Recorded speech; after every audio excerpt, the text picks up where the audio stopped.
Good morning, and welcome back to Part 2 of the National Fuse, Lost Soul, a Confederate Soldier in New England.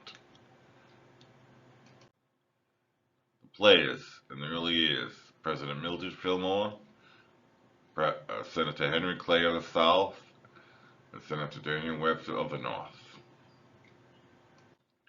Two senators, a northern and a southern senator, proposed a compromise that wouldn't please either side, but preserve the Union.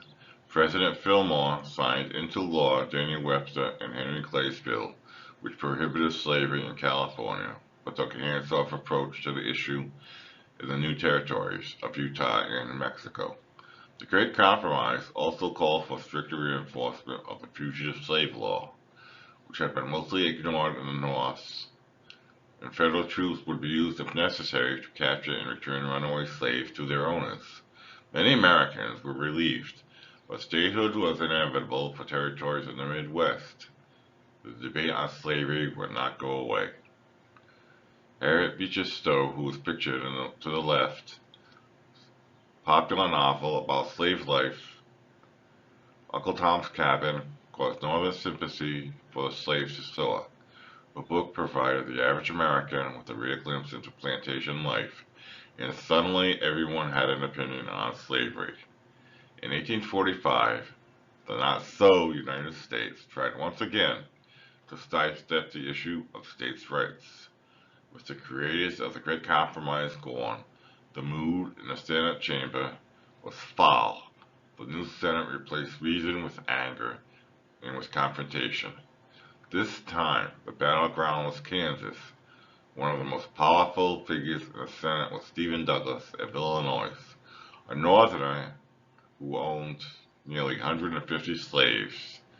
Aware that a strong decision on slavery in Kansas might possibly have a negative impact on Illinois and possibly hinder the railroad he hoped to build there, Douglas pushed for a new compromise that left the decision of slavery in the hands of the settlers of Kansas and Nebraska.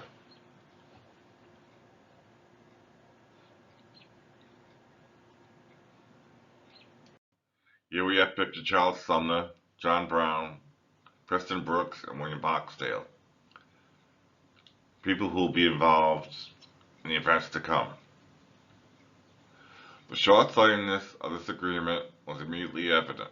Many Kansans believed they could settle the question for the entire nation. Pro-slavery men from Missouri began pouring over the border into Kansas and attacking anti-slavery settlements. Fanatical abolitionist John Brown organized a militia in Kansas and led an attack against an encampment of Missourians.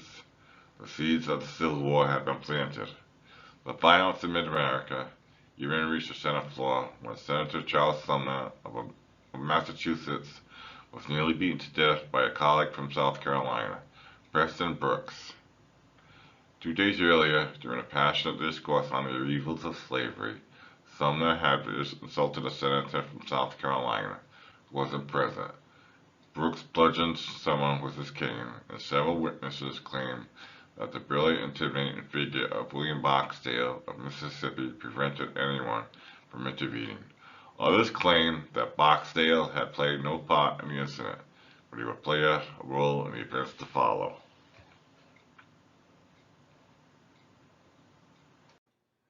Dred Scott case and decision. The next year, the United States Supreme Court ruled in the Dred Scott case that a slave was not simply free because he had lived on free soil in Missouri for several years, and any slave traveling through a free territory was still the property of his master and could not seek protection of the federal government. Chief Justice Roger Taney further declared that the federal government couldn't ban slavery from any territory, and that due to the black person's inferior order, blacks could not become citizens.